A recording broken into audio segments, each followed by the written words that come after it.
अजय भाई कोई बात नहीं, अजय भाई थोड़ा आपके लिए भिजवाया मैंने। रेडी है, बोलो। मेरा नाम सुमन कदम है, शिमला से हूँ मैं, कुसुमती से, और मैं ह्यूमन राइट एक्टिविस्ट हूँ लास्ट 10 ईयर से। अभी भी मैं लोगों के लिए काम कर रही हूँ और वही मुहिम लेकर मैं जुब्बल कोटखाई आई हूँ। क्या एजेंडा रहेगा चुनाव में उतरने का? एजेंडा बस यही है, लोग समस्याएं दें और हम लोग फैसला ऑन द स्पॉट करेंगे। अभी तक आपने कोई समस्याएं जज ही नहीं की? जज नहीं की मतलब? आप कह रहे हैं कि समस्या देंगे लोग तो उसका समाधान होगा। अभी तक वर्तमान में जो मैंने समस्याएं आपको हैं एजेंडा बताया है कि मेरा एजेंडा ये है। मैंने ये नहीं बताया कि अभी मैंने जज की है कि नहीं की है। एजेंडा मेरा ये है कि लोग समस्याएं दें और हम कोई आश्वासन की राजनीति नहीं करेंगे कि कल हो जाएगा, परसों हो जाएगा, यहाँ जी हो जाएगा। नहीं, हम तभी करेंगे जैसे उनका काम मिलेगा, हम अब उस पर काम करना शुरू कर देंगे। हम लोगों को रिजल्ट देंगे, रिजल्ट ओरिएंटेड हमारी राजनीति होगी। अभी तक भी आप काफी समाज सेवा कर चुके हैं, कुछ ऐसे काम गिनवाए आप जो आपने समाज के लिए किए हैं? बिल्कुल, एक कुसुमती में है एक स्कूल जो छोटा शिमला हमारा आता है, स्कूल है। वहाँ पर फीस जैसे सरकारी स्कूल में फीस होती है बहुत नॉमिनल सी होती है, पर वहाँ पर गोरख धंधा चल रहा था। पेरेंट्स से 400 से 500 रुपए लिए जा रहे थे जो कि नहीं लिए जा सकते।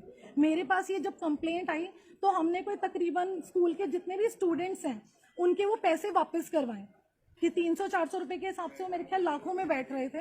वो हमने तभी के तभी प्रिंसिपल से बात करी और उनको वापस करवाए। सुमन जी, एक सवाल मेरा यह है कि आप समस्याएं शिमला की आप गिना रही है, काम आप शिमला के गिना रही है, चुनाव आप जुब्बल कोटखाई से लड़ सर रही ने है। मेरे से जो पूछा था मैंने उसका जवाब दिया है। उन्होंने कहा इससे पहले आपने काम किया है तो मैंने उसी का जवाब दिया है। जुब्बल कोटखाई से जनता से आप मिली हैं? जी बिल्कुल मिली हूँ। क्या जनता के बीच जाने के बाद आपने क्या क्या देखा है, किस तरह की समस्याओं से जुब्बल कोटखाई इस वक्त जूझ रहा है, आपको क्या लगता है? बहुत जूझ रहा है। जैसे पहले तो ये सेब वाले लोगों का प्रदेश वो है, विधानसभा है ये।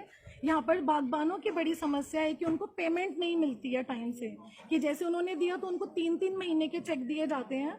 पर मैं ये कहना चाहूंगी कि मैं उनके लिए जो अगर जीतते हैं या नहीं भी जीतते जो भी है, हम उनके लिए करेंगे कि उनको हम हैंड टू हैंड पेमेंट दिलाएं। क्योंकि एपीएमसी में ये कानून है कि बागबान ने जैसे ही अपना सामान दिया वैसे उसको पेमेंट मिलनी चाहिए, जो लागू नहीं की जा रही है वो हम लागू करवाएंगे। मैम, जैसे आपने कहा कि आप शिमला के रहने वाले हो, आपने यही विधानसभा क्षेत्र क्यों चुना?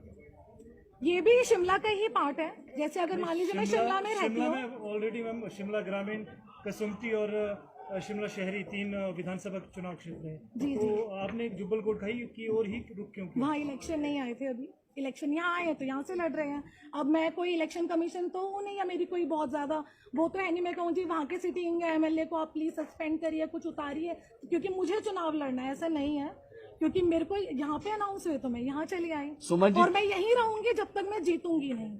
सुमन जी, एक सवाल ये भी है कि आप कह रही हैं कि आप बागवानों के मुद्दों पे आप बात करेंगी, बागवानों के बारे में आप बात करेंगी। चुनाव जब अनाउंस हुआ था उससे काफी समय पहले से आप एक्टिव थी, तो फिर जब बागवान सड़कों पर था, जब बागवान धरने कर रहा था, जब किसान संयुक्त मंच धरने कर रहा था, उस वक्त आप तो कहीं नजर नहीं आई। एक्चुअली उस टाइम हम और चीजों पर काम कर रहे थे। उनकी पूरी डिटेल ऐसे नहीं होता कि हवा में आज बोल दिया कि वो लोग धरने पे, वैसे तो लॉजिकली होता है कि बैठना होता है, उसको कोई रिजल्ट नहीं निकला। सरकार के कान पे कोई जू नहीं रेंगती है। वो बेचारे आते हैं, अपना टाइम लगाते हैं, क्या फर्क पड़ा? आज तक कितने धरने प्रदर्शन में क्या रिजल्ट निकला? कोई निकला है? नहीं निकला। तो मैं इसको ऑफिशियली पूरे अच्छे ढंग से कि लोगों को परमानेंट इलाज मिलना चाहिए बागबानों के लिए, इसलिए मुझे टाइम लगा और थोड़ा सा और लगेगा, पर मैं इस समस्या का समाधान जरूर करके रहूंगी। इसलिए मैं उनके धरने प्रदर्शनों में नहीं आ पाई। मैम, दिग्गजों की इन लड़ाई में एक आजाद प्रत्याशी, महिला आजाद प्रत्याशी के तौर पर आप कितना देखते हैं कि आप क्या इम्पैक्ट डाल पाएंगे इस इलेक्शन पे? मुझे ऐसा लगता है जो मैं राजनीति लेकर आई हूँ उसका कोई कंपटीशन नहीं है, क्योंकि मेरी राजनीति आश्वासनों की राजनीति नहीं है।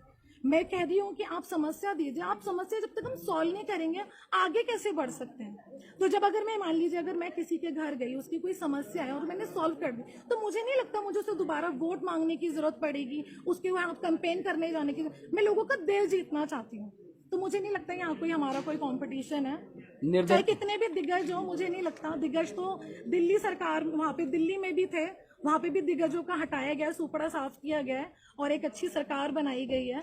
तो वैसा ही कुछ सरकार हम लोग यहाँ पर भी एक विधायक बनने की कोशिश करना चाहेंगे कि एक अच्छा साफ छवि वाला और लोगों की समस्या को सुनकर उनको सॉल्व करने वाला एक विधायक मैं जुब्बल कोटखाई को देना चाहती हूँ। जनता की तरफ से किस तरह का सहयोग आपको मिल रहा है, क्योंकि आखिरी फैसला तो जनता के हाथों में है। वो तो जनता बताएगी, पर अच्छा सहयोग मिल रहा है मुझे अभी आपका तक। कैंपेन किस तरह का रहने वाला है, क्योंकि बेसिकली आप इस क्षेत्र से संबंध नहीं रखती है, लेकिन जो यहाँ पर कैंडिडेट्स खड़े हुए वो इसी क्षेत्र से है, तो एक टफ कंपटीशन आपके लिए रहने वाला है। नहीं, मेरी हाथ जोड़कर कैंपेन करने वाली राजनीति नहीं है कि मेरा कैंपेन हाथ जोड़कर बस निकले, ध्यान रखिएगा जी, वो नहीं है मेरा कैंपेन।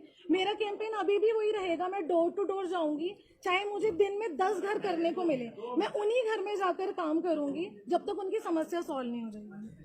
सुमन जी, निर्दलीय प्रत्याशी जब भी चुनाव लड़ते हैं, जीत कर जब आते हैं, मान लीजिए आप भी चुनाव जीत गई, चुनाव जीतने के बाद फिर सरकार में जो है सम्मिलित हो जाते हैं, आपका कोई ऐसा इरादा है?